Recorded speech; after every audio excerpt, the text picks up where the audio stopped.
되게 좋아하는데 앞으로 와야 되는데. 자, 다니엘서 1장에서 6장까지를 금요일까지는 5장까지 하고 주일날 오후 예배 때 6장을 합니다. 그래서 이 다니엘서 1장에서 6장까지 내용을 여러분이 좀 훈련을 받고요. 그리고 말씀이 끝나고 나서 기도를 인도할 때 이제 제가 인도를 하는데 우리 고집사하고 경렬이하고 경민이는 같이 올라와서 여기서 훈련을 좀 받을 생각입니다.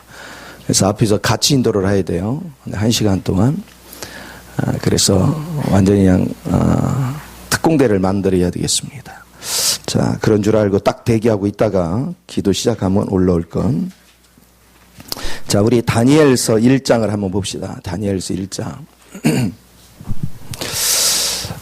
이 다니엘서 1장에서 6장까지는 이스라엘 백성이 바벨론으로 다시 포로가 돼서 가잖아요. 그래서 여러분이 이제 배경을 좀 이해를 하고 말씀을 나눠야 되는데, 사실 아브라함에 의해서 부름받을 때 바벨론에서 부름을 받았어요. 마귀 속옷부터 그 부름을 받아서 가나안 땅에 와서 아브라함이 훈련을 받고, 그리고 애굽으로 내려간 다음에 야곱의 12 아들을 중심으로 해서 백성들이 번성을 했습니다. 그래서 하나님은 모세를 세워서 가나안 땅으로 다시 불러들였지요. 그리고 나서 성전을 짓고 이렇게 살아갔지만 그들의 삶이 거룩하지가 못했어요. 그래서 결국은 다시 아브라함이 있던 자리로 다시 쫓겨가는 거예요. 그런데 이런 하나의 역사의 과정을 통해서 이기는 자가 형성이 됐습니다. 나라는 잃고 포로가 됐지만 그 환경에서도 이제는 이기는 사람이 표현되고 있습니다. 그래서 그 이기는 사람의 대표가 4사람입니다. 그렇죠? 그래서 다니엘서는 다니엘과 하나냐, 미사엘, 하나니라는 이 3사람. 쉽게 말하면 이거를 메소포타미아 지역의 이름으로 바꿨을 때 벨드사살, 그리고 사드락과 메삭과 아벳느고 이렇게 바뀌었죠. 자, 그들 4사람의 주인공이 있습니다. 그런데 그 중에서도 다니엘을 주축으로 합니다. 그래서 그들은 이기는 삶을 보여주고 있어요. 그래서 1장에서 6장까지는 1장에서는 먹는 거에 대한 유혹을 이기는 겁니다. 여러분 세상을 살아갈 때 먹는 거에 대한 유혹이 굉장히 크죠. 그런데 이 먹는 거에 대한 유혹은 단순하게 그냥 음식을 먹는 개념으로 이해하면 큰 오산이에요. 우리가 모든 인생을 통해서 살아가면서 영적으로 정신적으로 먹는 것들, 이것이 전부 다 오염됐다. 그걸로부터 내 몸을 보호하는 원리를 1장은 다루고 있고, 2장에서는 2장을 통해서는 하나님께서 인류 역사를 어떻게 통치하는가 하는 부분에 대해서 사단이 가리워놨어요. 그런데 다니엘은 그거를 전부 다 열어서 볼 수 있는 승리자가 됐죠. 3장에 가서는 우상 숭배를 하지 않으면 목숨이 끊길 수도 있습니다. 죽을 수도 있습니다. 그런데도 타협하지 않고 그는 우상 숭배에 무릎 꿇지 않은 승리를 맛보지요. 그리고 4장에 가서는 하나님께서 우주적인 통치를 이루시는데 하나님의 통치를 망각하고 인간이 경거망동을 하는 그런 삶을 봅니다. 그러나 다니엘은 하나님의 통치에 대해서 명쾌하게 알고 세상적인 방식으로 통치하는 느부갓네살을 승리하는 그런 것들을 보여줄 수 있어요. 그래서 이기는 자의 삶을 보여줍니다. 그리고 5장에 가서는 하나님을 거룩성을 모독했을 때 오는 그런 얼마나 큰 것이 하나님을 모독했을 때 오는 멸망이 얼마나 큰지를 이해하지 못하는 그들에게 다니엘은 그 세계를 열어서 보여주는 승자의 삶을 삽니다. 그리고 하나님 앞에 신실한 자를 간교한 자들이 죽이려고 했지만 그는 그리스도 안에서 또 승리를 합니다. 그게 6장의 얘기입니다. 그래서 1장에서 6장까지는 어떤 환경에서도 이기는 삶을 사는 자의 전형적인 모습입니다. 그래서 하나님이 이것을 이번에 하게 하신 거는 여러분을 준비시키는 거지요. 지금 세상은 갈수록 타락돼 가고 있습니다. 미혹의 영이 판을 치고 있습니다. 엊그제도 신문에 아내가 그 신천지를 믿어가지고 너무 힘들었어요. 남편을 너무너무 달달 볶아가지고 신천지를 믿기 전에 부부가 너무 사이가 좋았다 했죠. 자녀들도 그렇고. 그런데 아내가 신천지에 빠지면서부터 이게 집안이 막 아수라장이 돼서 나중에 도저히 견딜 수가 없어가지고 남편이 차라리 내 손으로 당신 죽여야 되겠다. 죽였잖아. 이런 일들이 지금 빌비지하게 일어나고 있죠. 그러니까 여러분들이 항상 잊지 말아야 될 것은 내가 이기는 자 위치가 되지 않으면 이 시대를 이겨낼 수 없다. 자, 그런 것을 생각을 해서 1장에서 6장까지는 어떤 환경에서도 이길 수 있는 능력을 어떻게 갖추는 것인가, 그런 부분에 대해서 우리가 나눌 수가 있습니다. 자, 그런 것을 우리가 생각을 하면서 오늘 본문을 한번 보도록 하겠습니다. 자, 특별히 1장 8절만 한번 읽어봅시다. 1장 8절만. 자, 우리 한 목소리로 읽습니다. 시작.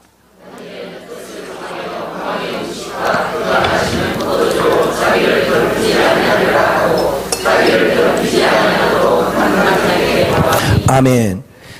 자, 다니엘은 뭐를 구했어요? 뭐를 정했어요? 마음에 뜻을 정했어요. 무슨 뜻을 정했습니까? 그렇습니다. 나의 거룩성에 흠이 가지 않겠다. 오늘 여러분이 인생을 살아가는데 굉장히 중요한 요소는 나의 거룩성을 내가 지킬 수 있겠는가? 오늘 많은 사람들이 이 거룩성의 중요성을 너무나도 가볍게 여깁니다. 여러분, 거룩하지 않으면 우리는 이기는 자 결코 될 수 없습니다. 반드시 우리는 거룩해야 돼요. 거룩하려면 내 거를 사용하면 안 됩니다. 여러분이 에베소서 2장 2절 3절에 보면 세상 풍습을 쫓아가고, 그 세상 풍습이라는 건 유행 따라 사는 거예요. 그런데 실상은 이것이 공중권세 잡은 영에 끌려다니는 거라는 겁니다. 이런 사람들은 내 마음과 육체가 원하는 대로 살아요. 쉽게 말하면 부패된 마음은 정욕적입니다. 탐욕적입니다. 그리고 육체는 끊임없이 뭔가를 자꾸 탐합니다. 이것을 쫓아 살면 우리는 계속해서 넘어질 수밖에 없어요. 외부에 어떤 문제가 오면 우리는 거기에 굴복될 수밖에 없는 그런 상황이 되죠. 자, 그렇기 때문에 지금 다니엘이 마음속에 새긴 것이 뭐냐? 나는 절대로 어떤 환경에도 더럽히지 않겠다. 그런데 바벨론 정책이라는 것이 뭐냐면 이스라엘에서 13세에서 16세까지의 아주 지혜 있고 능력 있고 용모가 준수한 자, 그리고 뼈대 있는 집안, 흠이 없는 자, 아주 실력이 있는 자, 그들을 뽑아다가 훈련을 시키는데 바벨론식으로 훈련을 시키는 거예요. 그리고 바벨론 사상을 주입시키는 거예요. 그리고 그들에게 바벨론적인 사상인 철학과 심리학, 수학, 과학, 종교학, 갖가지 학문을 가르치는 거예요. 이걸로 무장을 시켜서 완전히 느부갓네살 왕의 신복을 만들려고 했습니다. 자, 그러려다 보니까 그들이 반할 수밖에 없는 그런 환경을 조성해 주는 거예요. 최고의 환경을 조성해 주는 거예요. 그래서 음식도 왕이 먹는 음식과 똑같은 음식을 먹는 거예요. 그러면서 그들을 이름까지도 바꿔버렸어요. 자, 이런 상황이 되어져서 도저히 빠져나갈 수 있는 상황이 아닙니다. 도저히 목숨을 걸지 않고는 거룩성을 지킬 수가 없습니다. 그런데 왕이 제공해주는 음식이라는 것은 뭐냐면 왕이 먹기 전에 산의 진미를 신전에 먼저 드립니다. 그리고 신전에서 제사를 드린 제물을 갖다가 음식을 해서 주는 거예요. 거기에는 또한 하나님이 레위기 11장에 먹지 말라는 음식도 섞여 있어요. 그러니까 그 당시에는 구약 시대이기 때문에 하나님이 먹지 말라는 걸 안 먹을 수 있는 상황은 야채만 먹는 방법밖에 없어요. 그런데 야채만 먹어서 몸이 상해지면 이 환관장이 닫혀. 그러니까 환관장은 그걸 허락할 수가 없죠. 상황이. 이런 긴박한 상황, 우리는 이런 상황이 올 때마다 핑계를 댈 때가 많습니다. 상황이 이렇기 때문에 타협합니다. 이렇기 때문에 타협합니다. 이렇기 때문에 타협합니다.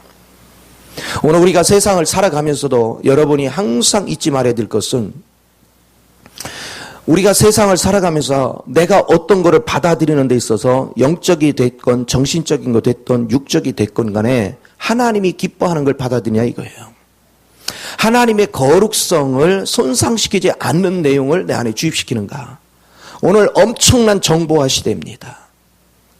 그 많은 지식들 중에 하나님이 기뻐하지 않는 지식을 내가 받아들이는지, 엄청난 영적인 것들이 많이 흐르고 있습니다. 영적인 사상들이 흐릅니다. 그 잘못된 사상을 혹시 나는 받아들이지 않는지. 내가 음악을 좋아하는데 그 음악 속에도 하나님이 기뻐하지 않는 음악이 엄청나게 많습니다. 나는 거룩한 음악을 분별하면서 받아들이는지, 이것을 끊임없이 살펴야 돼요. 하나님께서는 나의 거룩성을 얼만큼 유지하는 자에 굉장한 초점을 두거든요. 하나님이 거룩하니 너희도 거룩하라 그랬어요. 하나님의 거룩성에 손상이 갈 때 문제가 있습니다. 오늘 텔레비 안에는요, 하나님이 기뻐하지 않는 내용이 엄청납니다. 그런 가운데서 우리는 선별해가면서 그것도 볼 수 있는가? 내 마음속에 들어오는 것들이, 잘못된 사상이 들어오는 거에 내가 푹 빠져 있지는 않은가? 오늘 우리 자신들에 대해서 깊이 인식할 수 있는 그런 은혜는 너무나도 중요하죠. 그래서 여러분 자신을 끊임없이 살피는 훈련이 굉장히 중요합니다. 그래서 이러기 위해서는 다니엘과 같이 뜻을 정하는 믿음이 없으면 절대로 나를 거룩하게 할 수 없어요. 오늘 이 시대는 더욱더 그런 시대입니다. 노아 시대도 그랬고 소돔과 고모라 시대도 그랬고, 오늘날은 어떻게 보면 그때보다 더 악하고 더럽고 추한지 모릅니다. 더욱더 우리를 부패시키게 만듭니다. 보는 세계가 부패되어 있고, 먹는 세계도 한없이 부패되어 있고, 우리가 듣는 것도 한없이 부패되어 있는 걸로 가득 차 있습니다. 그런데 우리는 그런 거를 걸러서 들을 줄 모릅니다. 하나님이 기뻐할지 안 할지에 대해서 인식하지 않고 살 때가 굉장히 많아요. 오늘 주님은 우리에게 그것을 묻습니다. 너는 내 앞에서 거룩하냐? 너는 내 앞에서 경건하냐? 다니엘이 뜻을 정하고 결코 나를 더럽히는 어떤 것도 내 안으로 받아들이지 않겠다고 그랬는데 과연 너는 어쩌냐? 하고 묻습니다.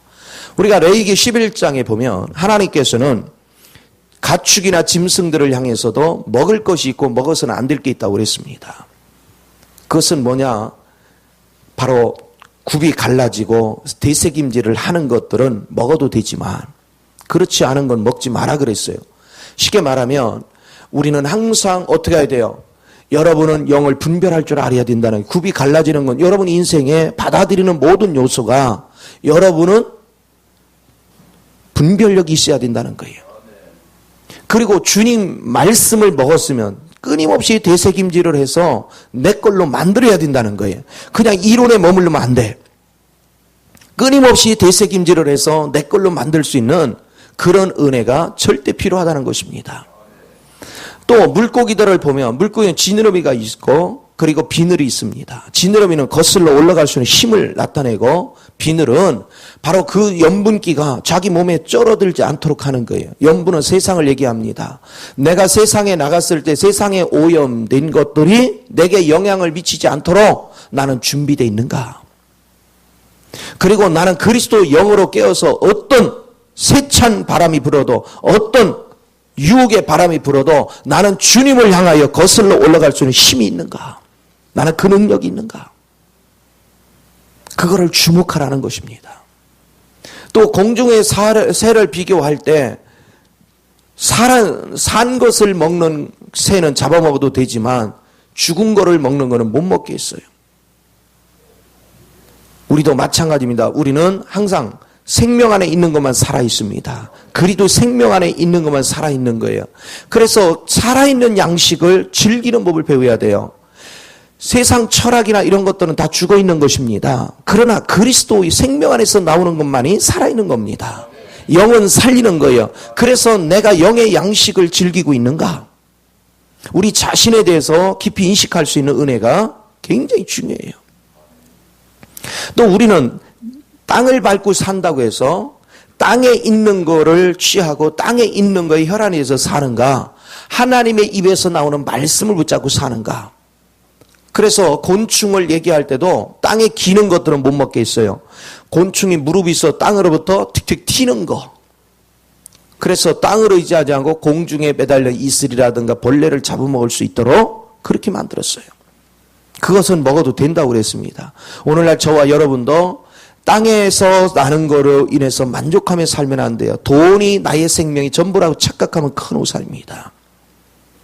우리는 하나님의 말씀 안에서 얻어지는 물질이, 그것은 하나님의 말씀 안에서 얻어진 물질은 이미 주님이 거룩하게 한 것이기 때문에 내가 누릴 수 있어요. 그러나 주님을 거치지 않은 물질은 하나님이 부정하다 얘기한단 말이에요. 그래서 매사에 우리는 물질을 얻어도 하나님 뜻에 합당하게 얻어야 돼요. 하나님 뜻에 합당하지 않은 어떤 물질도 하나님이 기뻐하지 않는다는 거지요. 오늘 그런 관점으로 여러분이 인생을 살아간다면, 내가 거룩성을 유지하려면 그냥 단순하게 와서 예배 드렸네 이게 아니구나. 내가 음악 하나 듣는 거, 어디 가서 말씀 하나 듣는 것도 이 말씀이 내게 생명이 되는가 독이 되는가, 이것도 분별해야 되는구나. 내가 보는 것들도, 내가 영화를 본다, 연속극을 본다, 뭐를 본다, 과연 그것도 하나님 기뻐하는 것인가? 하나님은 무조건 보지 말라 이렇게 얘기한 건 아니에요. 그렇지만 여러분, 분별이 있어야 돼. 분별이. 하나님이 기뻐하지 않는 것을 즐기면 안 된단 말이에요. 이런 거에 푹 빠져 있으면 문제가 생겨. 지난번에 동해에 빠진 사람 동해 바다 다 들어갔다잖아. 요즘은 그런 거 안 해요? 요즘 뭐가 잘 나가? 말하면은 이제 전과자가 나오기 때문에. 오늘 이것이 굉장히 중요해요. 그래서 여러분들이 영적으로 분별하는 은혜는 굉장히 중요합니다. 그래서 자 보십시오. 오늘 이제 본문에 그들을 이제 데려오는데 데려다가 어떻게 하나 보시죠. 자 4절부터 제가 보겠습니다. 어떤 사람을 골라왔나 보시죠. 흠이 없고 용모가 아름다우며 모든 지혜를 통찰하여 지식에 통달하며 학문에 익숙하여 왕궁에 설 만한 소년을 데려오게 하였고 그랬어요. 그렇죠? 아주 뛰어난 자만 골라왔어요. 그리고 뭘 가르쳤어요? 그들에게 갈대아 사람의 학문과 언어를 가르치게 하였고, 하나님에 속한 것을 가르친 것이 아니라 우상의 축을 이룬 학문들을 가르치게 했단 말이에요. 오늘 저와 여러분이 이거를 잘 분별해서 세상 철학에 물들면 안 돼요. 세상 심리학, 세상의 어떤 은사, 능력, 세상의 점성술, 이 당신은 이런 것까지 다 가르쳤거든요. 과학, 점성술, 모든 것들을 다 가르쳤어요. 오늘날 우리는 심심풀이로라도 이런 거에 끼어들면 안 돼요. 그래서 자기를 잘 분별해서 내가 먹어야 될 거, 버려야 될 거를 분명히 나눌 줄 아는, 영적으로도 먹어야 될 거, 버려야 할 것이 굉장히 중요해요. 여러분들이 이기는 자만이 세상에 흘러 들어가도, 세상에 그렇게 타락돼 있어도 그 속에서 절대 거기에 물들지 않고 오히려 그들에게 하늘의 빛을 흘러낼 수 있는 은혜가 넘쳐야 될 줄 믿으시기 바랍니다. 이게 이기는 자의 삶이에요. 그래서 지금 다니엘서 1장에서 6장까지는 이기는 자의 모델을 지금 그려주고 있는 거예요. 과연 이런 환경에 처했을 때 우리는 이긴 자가 될 수 있는가? 오늘날 직장을 다니는 사람들을 한번 보세요. 직장에 가면 예수를 믿는데 회식을 자주 해. 우리나라는 그냥 술 문화가 잘못돼서 이렇게 폭탄주를 하나 몰라. 어떤 분이 그런 얘기를 하더라고. 홍콩의 100몇 층짜리, 거기 제일 높은 게 106층짜리인데, 거기 라운지에 가서 아주 고급스러워 시켜가지고, 한국 사람이 한 병을 그냥 거뜬하게 한 10분 만에 해치웠어요. 그리고 한 병 더 가자고 그러니까 이상하게 쳐다보더래요. 왜냐하면 모두가 와서 한 잔 해놓고서 대화 시원하다고 한두 잔 하고 많이 먹어봤자 서너 잔 마시면 다 가는데 유달리 한국 사람만 오면 한 병을 후딱 해치우고 또 한 병 가져와. 그러기를 6병 먹고 넋 다운 됐대요. 그랬더니 쫓아다니며 경계를 하더래. 자살하려고 그러는 줄 알고. 이게 참 한국의 술 문화가 얼마나 잘못된지. 지금은 막 폭탄주를 한다면서요. 막 섞어가지고. 그런 문화 속에 있는데 예수 믿는 사람이 회식을 피하고 정말로 신앙 안에 붙들려 가려면 많은 불이익을 당할 수밖에 없죠. 그럼에도 불구하고 내가 어떤 불이익이 미칠지라도 타협하지 않는 신앙을 나는 가졌는가? 나는 내가 살기 위해서 주님이 원하는 거룩성을 포기하고 내 유익을 추구했는가? 주님의 거룩성을 포기하고 내 유익을 추구해 놓고 하나님 앞에 뭐를 해달라고 하면 과연 하나님이 들어주시겠는가? 우리는 어떤 신앙 안에 머물러야 될지에 대해서 깊이 인식을 해야 돼요. 우리 몸은 주님의 거룩한 성전입니다. 나는 주님의 거룩성, 나를 통해서 주님의 거룩함을 드러내기 위해서는 어떤 경우든 어떤 불이익이 오든 나는 결코 타협하지 않겠다. 나는 그 믿음을 얼만큼 붙잡고 있는가? 오늘 그 믿음을 견고히 붙잡을 수 있는 거 아무나 붙잡는 게 아니죠. 이기는 자만이, 말씀에 붙들린 자만이, 하나님의 사랑에 붙들린 자만이 그 모든 유혹을 이겨내는 거예요. 어떠한 상황에서도 그는 모든 유혹을 이기고 승리하는 걸 우리가 볼 수가 있어요. 오늘 그 원칙을 꼭 붙잡는 은혜가 필요합니다.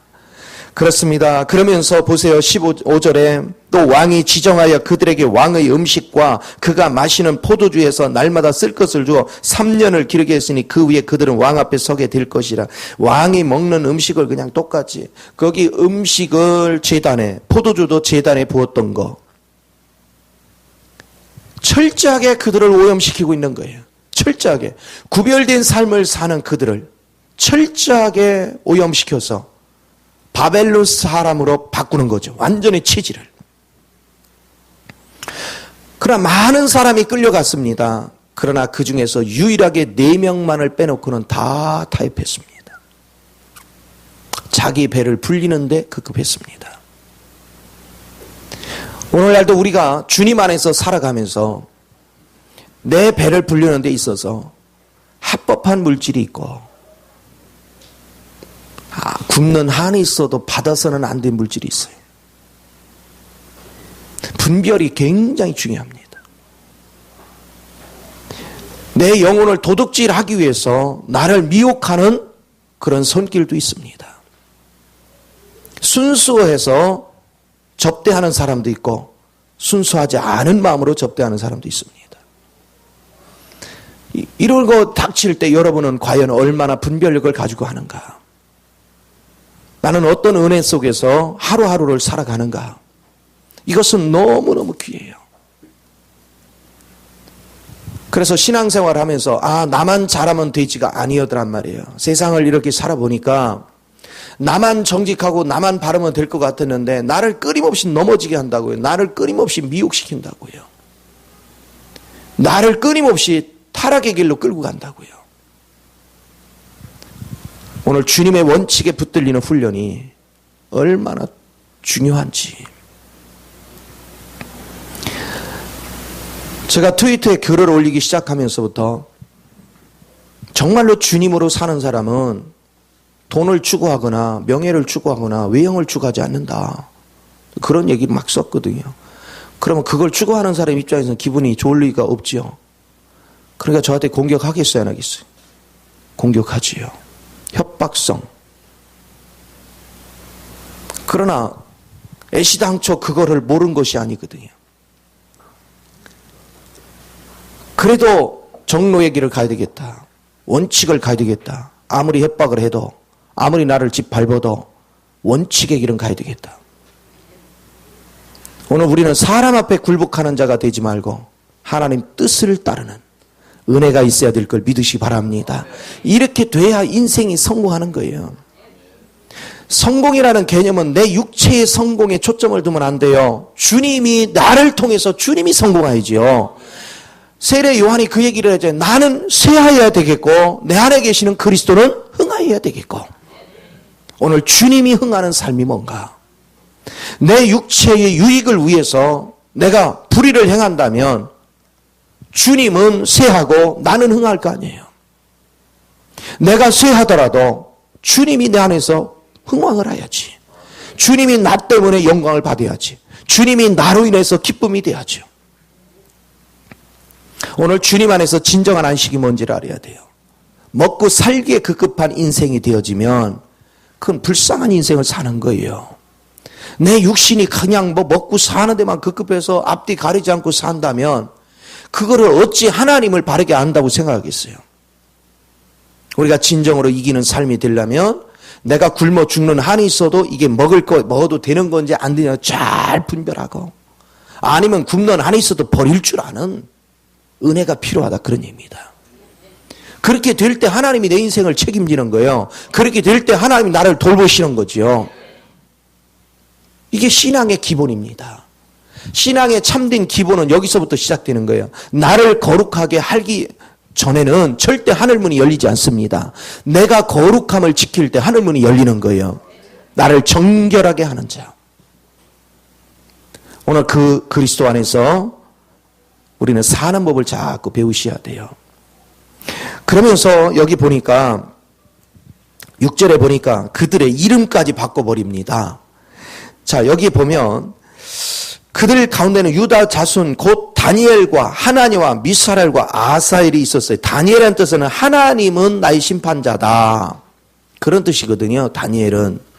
그런데 여기 벨드사살이라는 것은 벨의 왕자, 이런 뜻이에요. 벨이라는 것은 바벨론의 신의 이름이에요. 다양한 신들이 있었습니다. 벨의 왕자, 이런 뜻이에요. 또 여기에 보니까 이름이 누구예요? 그 다음에 보니까 하나냐가 있어요. 하나냐는 하나님은 자비하시다, 그런 뜻입니다. 그런데 사드락이라는 뜻은 뭐냐면 태양의 빛을 받은 자다, 이러는 거예요. 원래는 하나님은 자비하시다의 의미에는 뭐냐면 하나님이 총의를 받는 자다, 이런 의미인데 태양의 빛을 받은 자다, 이렇게 했어요. 왜 그랬어요? 그 당시 바알신이라는 건 태양을 숭배하는 거예요. 우상 숭배를 기초로 했어요. 자, 그 다음에 미사엘이라는 것은 누가 하나님과 같으랴, 이런 의미예요. 누가 하나님과 같으랴. 그러나 메삭이라는 것은 누가 사크 여신과 같으랴 그랬어요. 사크라는 신이 있는데 그 여신이에요. 그러니까 이름을 완전히 누가 하나님과 같으냐 그러니까 누가 사크 여신과 같으냐, 이런 식으로 이름을 바꿔가지고 완전히 바벨론 밑에 거하게 만들었어요. 그런가 하면 마지막으로 보니까 아사랴인가요? 예, 아사랴는 아벳느고라 이렇게 했어요. 아벳느고는 뭐라냐, 느고라는 것은 불의 신입니다. 불의 신 느고의 종, 이런 의미예요. 불의 신 느고의 신실한 종이라, 이런 의미를 가지고 있어요. 그래서 그가 하나님 편에 있는 사람들의 이름을 자기네 신의 이름으로 바꿨습니다. 얼마나 모독적이에요. 여러분, 아브라함을 하나님이 불러서는 아브라함의 이름을 갖다 아브라함이라고 바꿔줬죠. 하나님이 바꾸실 때는 뭐 했습니까? 우주적인 마음으로 자꾸 키워줬어요. 그런데 우상 신들은 우리를 자꾸 자기네 신에 들어가게 만드는 거죠. 여러분, 사주팔자의 의미가 뭡니까? 사람은 모든 만물보다 위대하잖아요. 그런데 귀신이 사주팔자라는 이름에서 사람을 전부 다 짐승의 밑에 둔 거 아니에요. 그래서 우리는 십이지간을 통해서 짐승의 이름을 가지고 사조와 점괘를 봐가지고 그 짐승의 행동 반경을 따라서 인간을 그 밑에다 둔 거예요. 그래서 우리는 짐승 띠가 되면 안 돼요. 무슨 띠? 예, 예수띠가 돼야지 뭐 닭띠가 어떻고 쥐띠가 어떻고 개띠가 어떻고 절대 이런 소리 하지 마요. 여러분은 전부 다 예수띠입니다.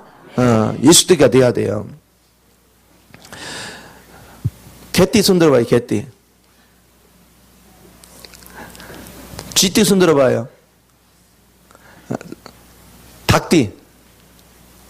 다 있는데 없다고 그랬잖아. 그렇죠? 왜? 이미 죽었어요. 할렐루야. 다 우리는 예수띠야. 갑자기 물으면 또 이 손 들어요. 또.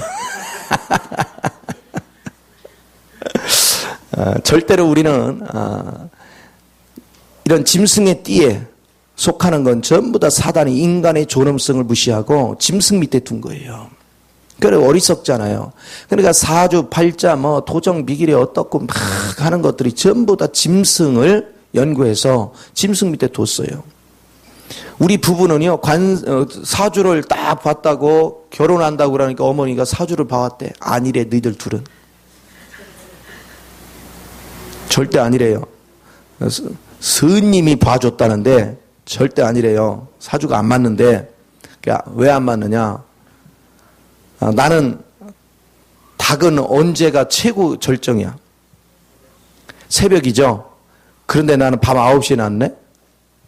그리고 가을철 곡식이 많을 때 낳아야 되는데 한겨울에 낳네. 섣달에. 그러니까 이 닭이라는 신세의 팔자는 먹고 사는데 별로 재미가 없네. 거기 관상에 보니까. 근데 쥐띠는요, 저 11월 달에 쌀창고 다 채워놓은 데다가 거기 밤에 한참 활동할 때 태어났으니까 신난 거지. 그러니까 저기서 다 얻어오면 내가 또 흔든대요. 그럼 우리 어머니 편에서 보면, 얼른 결혼시켜야 되는 거 아니야, 이게? 그래, 안 그래요? 근데 거기까지는 이해를 안 하시더라고. 그냥 이게 사주가 안 좋다 그러면 안 좋은 거고, 거기까지는 이해를 못 하더라니까. 그런데 여러분이 딱 보니까 내 덕으로 먹고 사는 것 같아. 저기 사무덕으로 먹고 사는 것 같아.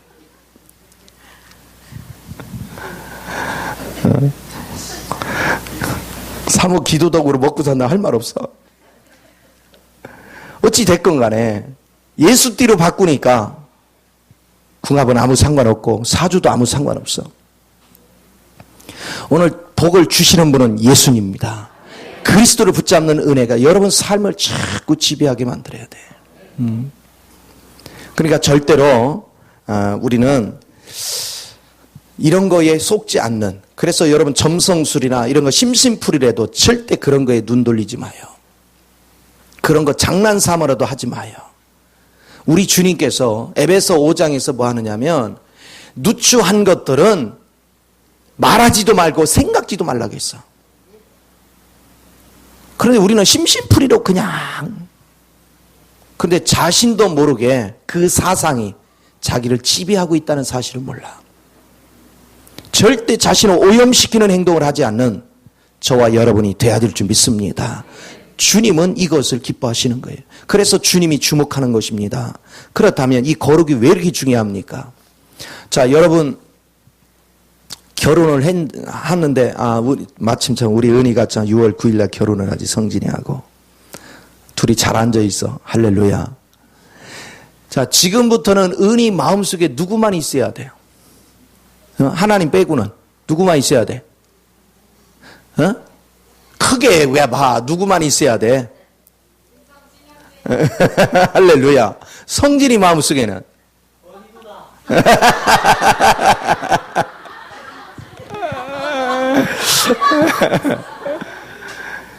이게 거룩해. 이게 다른 사람이 오면 안 돼.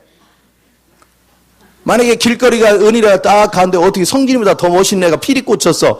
그날부터 잠이 안 오고 자꾸 보이고, 이거 심각한 거. 이거 성진이 마음속에 은희보다 더 멋있는 사람이 피리 꽂혔어. 아유 큰일 났네. 날짜는 잡아놨는데 자꾸 이 사람이 안 나가. 이거 심각한 거예요. 알았죠? 거룩이라는 것이 이런 거예요. 자, 주님을 한번 사랑하기로 했으면 주님이 기뻐하는 거에만 초점을 맞춰야 돼. 내 마음속에 주님 외의 것이 자꾸 들어오게 한다면 그건 보통 문제가 아니에요. 사나 죽으나 주님이 나의 생명이 되고 주님 한 분을 위해서 목숨을 거는, 저는 날마다 하나님 앞에 내 마음의 고백이 그겁니다. 주님, 내 마음속에는 그리스도 외에는 아무도 자리하기를 원치 않습니다. 그리스도 안에 있는 사람, 그리스도가 기뻐하는 사람만 내 마음에 있게 하옵소서. 그것이 나의 항상 주님 앞에 거룩함을 점검하는 거예요. 하나님, 주님보다 돈에 더 마음이 가거나 주님보다 내가 명예에 더 마음이 가거나 주님보다 내가 더 뛰어나지려고 하는 어떤 것이 있다면 드러내서 그걸 제하소서.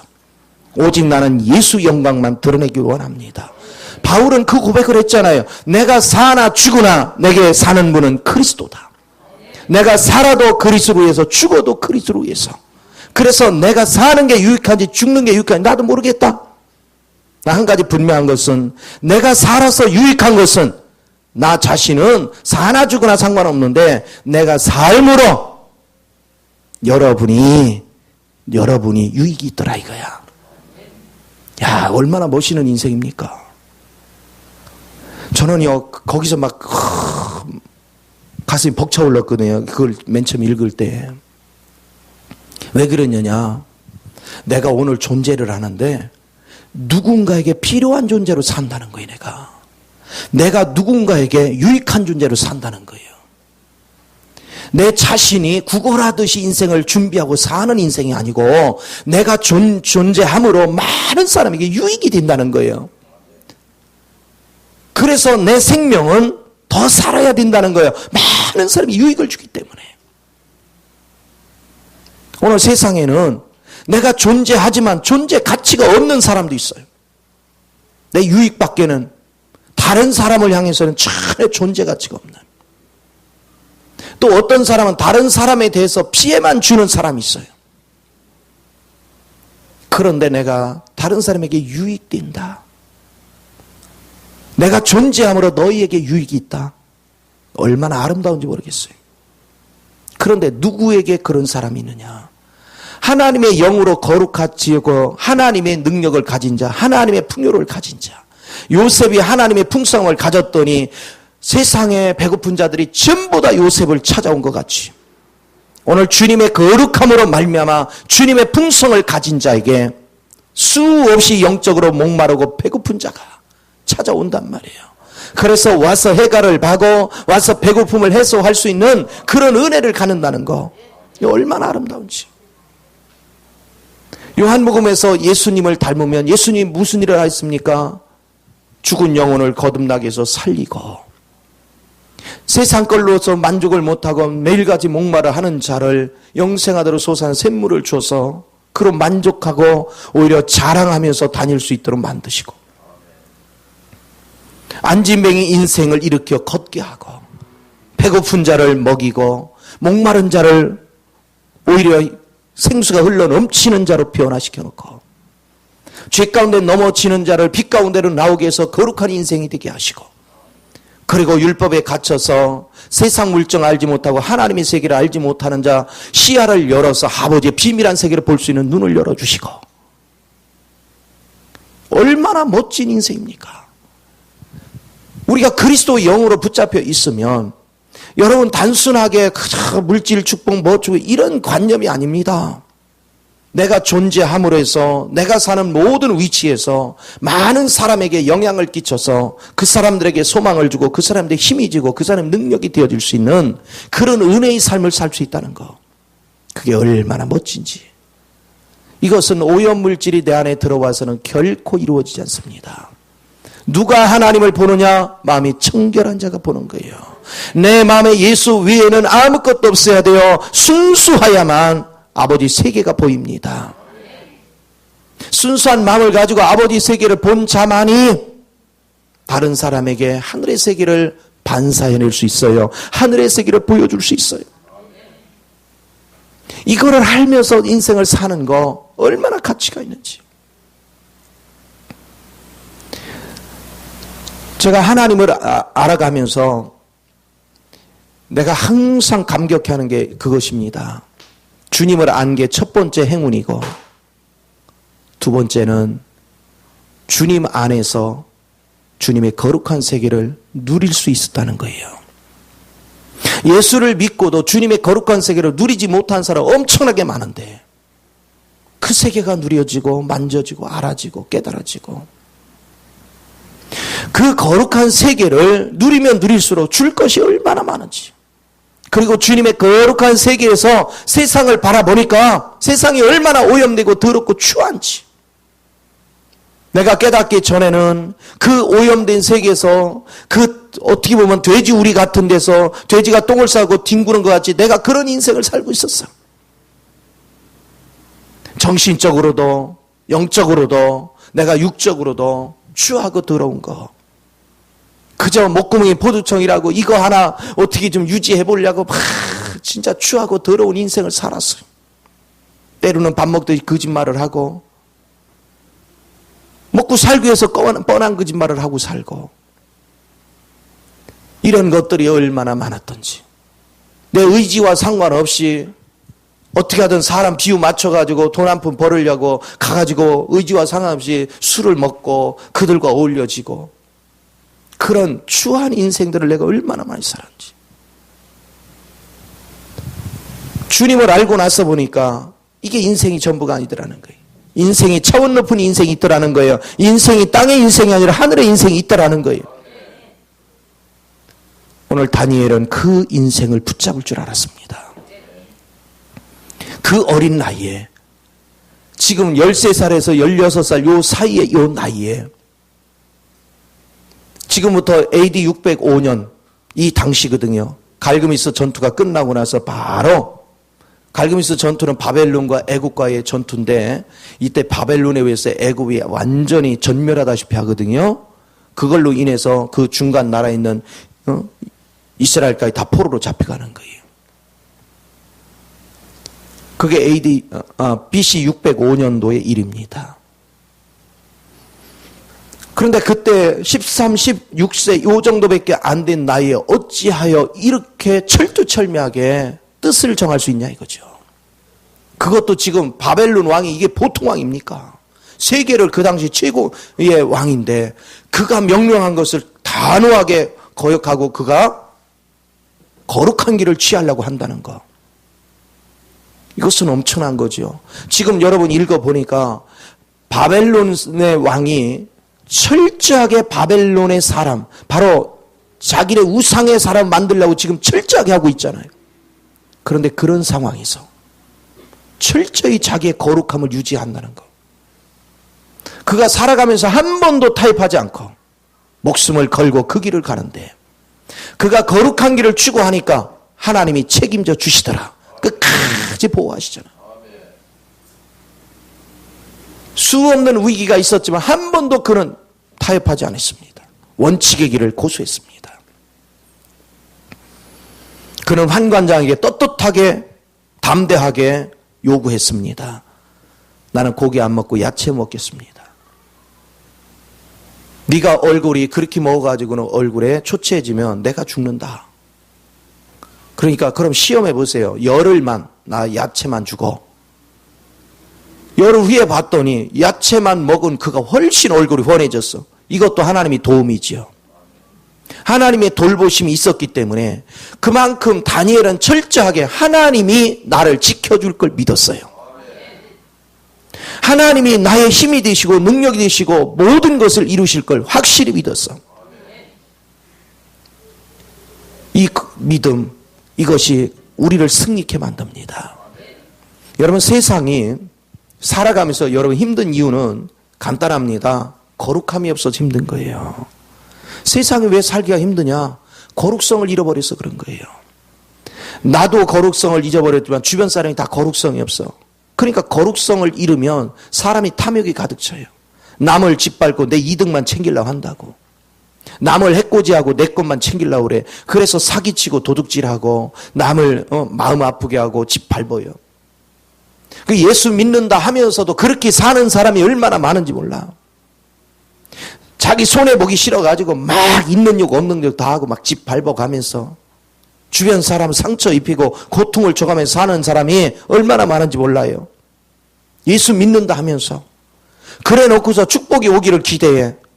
자기 노력으로 해서 좀 뭔가는 얻을지 모르지만 하나님이 그런 사람과 함께하는 법은 없습니다. 하나님은 거룩한 자와 함께합니다.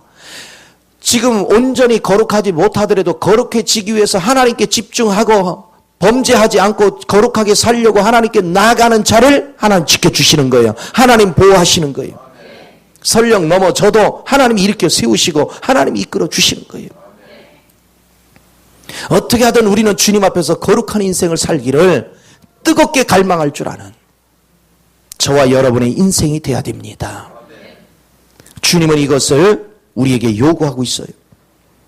자, 그래서 뜻을 정하고 결코 이제는 절대로 오염되지 않기를 간구했습니다.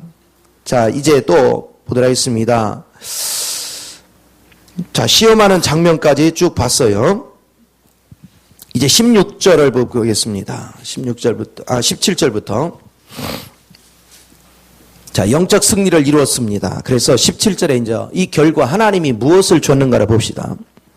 하나님이 이 네 소년에게 학문을 뭐하고 주시고, 자, 이 얘기는 무슨 얘기냐면 학문을 주시고 이 얘기는 다른 사람보다 똑같이 공부했는데 다른 사람보다 깨달음이 10배가 뛰어나더라 이거야.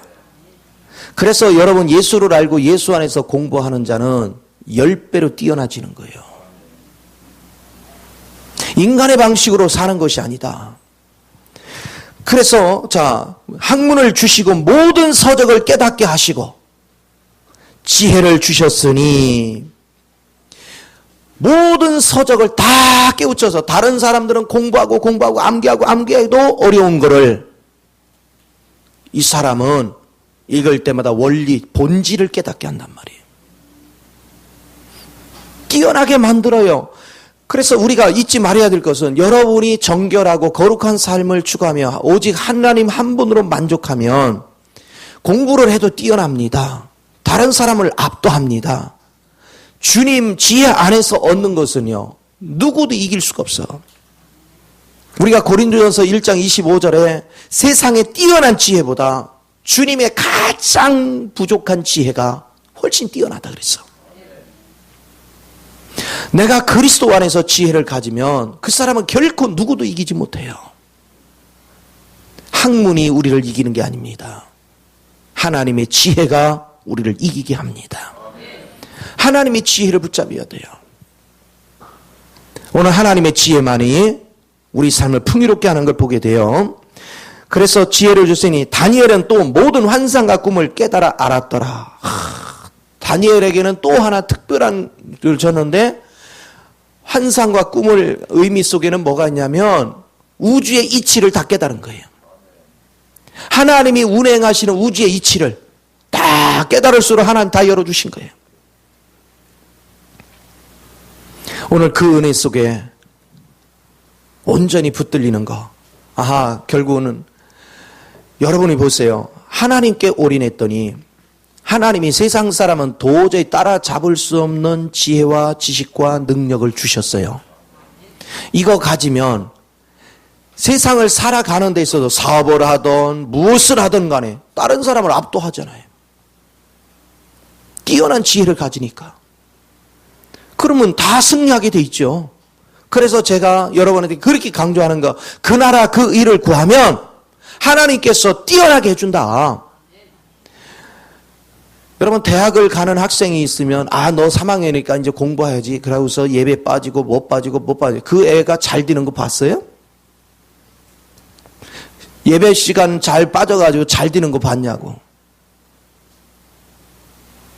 뛰어난 것 같은데 나중에 시험을 치러보면 점수가 별로요. 이유가 뭔지를 아셔야 돼요. 그런데 하늘이 두 쪽이 나도 나는 하나님의 말씀에 붙잡히겠다. 하나님의 원칙을 붙잡고 가면 하나님이 주는 지혜가 다른 사람 10시간 할 거 1시간 하는데도 그들보다 훨씬 뛰어나 압도를 해. 왜 그래요? 하나님 지각을 여는 거예요. 이해하는 원리를 깨달을 수 있는 지혜를 열어줘. 한번 척 보면 이해할 수 있는 지혜를. 오늘 주님 앞에 열린 자는 뒤처지는 법이 없습니다. 주님 앞에 열린 자는 뒤로 물러가는 법이 없어요. 오늘 우리는 뛰어난 자가 되어야 돼요. 이것이 얼마나 귀하고 복된 것인가. 그래서 제가 강조하는 것입니다. 사업 잘 하시려면 예배 열심히 잘 드려야 돼요. 말씀에 붙잡혀야 돼요. 여러분 세상에서 잘 살려면 직장에서도 인정받으려면요. 여러분이 하나님을 잘 알아야 돼요. 하나님께 순전하고 아버지 뜻을 받들면 지혜가 뛰어나기 때문에 인정받게 돼 있어요. 존경받게 돼 있어요. 직장에서든 어디서든 인정받게 돼 있습니다. 그러면 저절로 대우를 받아요. 그래서 주님과 동행하는 인생이라는 것은 결코 실패가 존재하지 않습니다. 주님과 함께하는 인생은 날마다 승리합니다. 학문적으로 공부를 엄청나게 한 사람일수록 세상은 학문적으로 공부하고 막 뛰어난 사람이 있으면 굉장히 좋아하잖아요. 특별히 일본에 갔더니 일본 사람은요, 그냥 목사입니다. 그럼 별로 이렇게 반응이 그냥 시큰둥해요. 그런데 박사입니다. 그럼 자세가 달라져요. 아주 학문적인 걸 굉장히 박사입니다. 이러면 그러니까 가짜 박사가 됐든 뭐가 됐든 박사, 학위, 실학 박사, 목회학 박사 이걸 붙이는 걸 좋아하더라고. 인정을 해주니까. 그러나 중요한 건 사람 앞에 인정하는 게 중요한 게 아니야. 하나님 인정해야죠. 주의 영이 붙잡혀야 되고. 오늘 그리스도 안에서 여러분이 붙잡히는 은혜가 얼마나 중요한지를 아셔야 돼요. 주님 때문에 행복해지는 우리 모두가 되어야 될 줄 믿습니다. 그렇습니다. 그러면서 보세요. 18절에 왕이 말한 대로 그들을 불러들여 기한이 찼으므로 환관에 그들을 느부갓네살 앞으로 데리고 가니 왕이 그들과 마라의 봄의 무리 중에 다니엘과 하나냐와 미사엘과 아사랴와 같은 자가 없으므로 그들을 왕 앞에 서게 하고. 아멘. 그래서 왕 옆에 제일 먼저 출세의 가도를 달리는 거예요. 사실은 이 네 사람이 가장 왕 앞에 거역적인 사람이에요. 어떻게 보면. 그렇죠? 왜냐하면 하나님의 모습을 다 뽑아버리고 자기 우상의 모습으로 바꾸려 했는데 그걸 거절했거든요. 그런데 도대체 어떻게 된 건지 열심히 느부갓네살 왕 쫓아간 자들은 낙첨 안 되고 하나님 편에 서 있는 자만 다 된 거야. 여기서 우리는 뭘 깨달아요? 모든 주권은 누구 손에 있다? 주님 손에 있어. 여러분 잘 되고 안 되는 거요? 주님 손에 있어요. 우리 시시하게 인생을 살 필요 없어요. 주님 손에 있습니다. 이것이 크신 은혜예요. 그래서 많은 사람들이 자꾸 사람을 기쁘게 하려고 그래. 하나님을 기쁘게 해야 되는데 갈라디아서 1장 10절 네가 하나님을 기쁘게 하라 사람을 기쁘게 하랴. 내가 사람을 기쁘게 한다면 하나님의 종이 아니라 그랬어. 하나님 편에서 볼 줄 알고 하나님 편에서 시야를 열어갈 줄 아는 저와 여러분이 되는 거 이걸 하나님 기뻐하신단 말이에요. 그래서 끊임없이 어떻게 하든 간에 하나님의 기쁨이 되는 길이 뭘까? 그것은 여러분 마음속에 하나님이 원치 않는 모든 것은 배격하는 겁니다. 내가 육이 아무리 좋아하는 거라도 하나님 기뻐하지 않는 건 다 버리는 거예요. 과감히 버리는 거예요. 하나님 편에서 사는 거. 그 은혜 속에 거하는 거. 이게 복된 것이지요. 자, 그렇게 하면서 20절에 보니까 이렇게 합니다. 왕이 그들에게 모든 일을 묻는 중에 그 지혜와 총명이 온 나라 박수와 술객보다 10배나 뭐하더라? 와, 뛰어나더라. 이제 겨우 20살 안쪽에 이제 4년을 공부했으니까 20살 안쪽 됐잖아요. 이 아이들이 내노라는 박사급들, 내노라 하는 실력자들보다 10배나 뛰어나더라. 말이 되는 소리요? 인간적으로 말이 되는 거예요? 안 되는 거예요. 그렇죠? 그런데 여러분 이 성경을 믿습니까? 진짜 믿습니까? 그래 여기서는 믿는다고 하는데 왜 예배 시간만 끝나면 내 방식으로 하느냐 이거야. 주님 방식으로 하면 길이 있는데, 생명길이 있는데, 승리의 길이 있는데, 우리 손원주 집사 이제 애들 어리니까 앞으로 공부할 때 학원 가야 돼 이런 거 하지 말고, 야 학원 빠도 괜찮아 예배 드려, 이게 돼야 돼. 아멘. 이게 더 중요한 거예요. 인생은요 주님 안에서 자라야 가치가 있는 겁니다. 가장 아름다운 거. 주님으로 인해서 지각이 열린 자가 세상을 지배하는 거예요. 제가 여러분한테 그랬잖아요. 나는 세상에 내놓으라는 공부한 거 아무것도 없어요. 그런데 절대로 꿀리지 않아요. 누구하고 서도 신학 박사를 몇 개씩 가져도 눈 하나 깜빡하지 않아요. 이제 나는 학문을 저도 쩍쩍쩍 얘기는 그들보다 못해요. 그런데 본질 얘기는 그들이 따라오지 못해요. 그러나 중요한 건 쩍쩍이 중요합니까? 본질이 중요합니까? 본질이 중요해요. 왜 그럴까?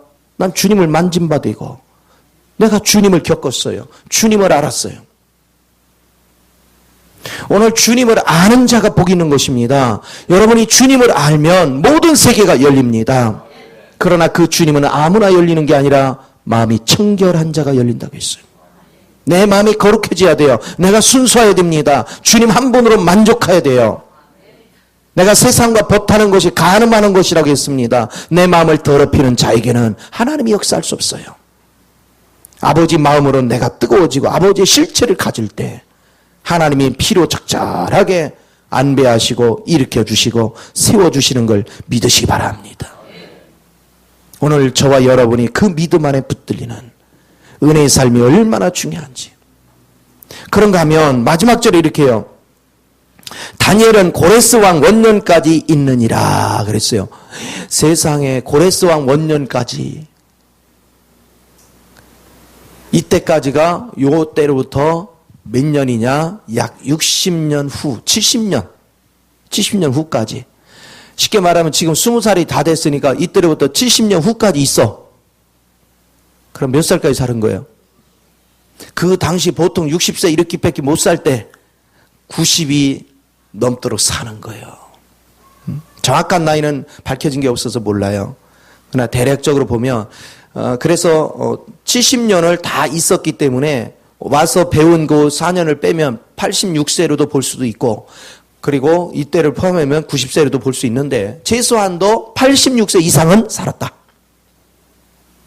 뛰어난 거죠. 하나님이 그러면 뭐 했느냐? 하나님께서 이렇게 뛰어나게 해가지고 이스라엘 백성을 지킨 거예요. 다른 사람들이 이 소수민족인 이들을 유린하려고 할 때 그가 다 막아내는 거예요. 하나님이 특출한 자. 그래서 하나님이 누구를 썼습니까? 바로 하나님 앞에 순수한 자를 써가지고 백성을 지켜내는 거예요. 오늘 우리가 이기는 자가 되면 나만 사는 게 아닙니다. 아직 영적으로 약한 자를 지켜줄 수 있는 은혜가 있는 걸 믿으시 바랍니다. 우리는 그런 능력 안에서 세워져 가야 돼요. 그래서 여러분이 다시 한번 얘기합니다. 거룩함을 붙잡는 은혜가 있기를 바랍니다. 내가 거룩하지 않으면 아무것도 할 수 없어요. 내가 온전히 거룩할 때 하나님의 놀라운 역사는 일어나는 걸 믿으시 바랍니다. 주님은 살아계십니다. 이 복을 꼭 누리시기를 예수 이름으로 축원을 드립니다. 기도하겠습니다.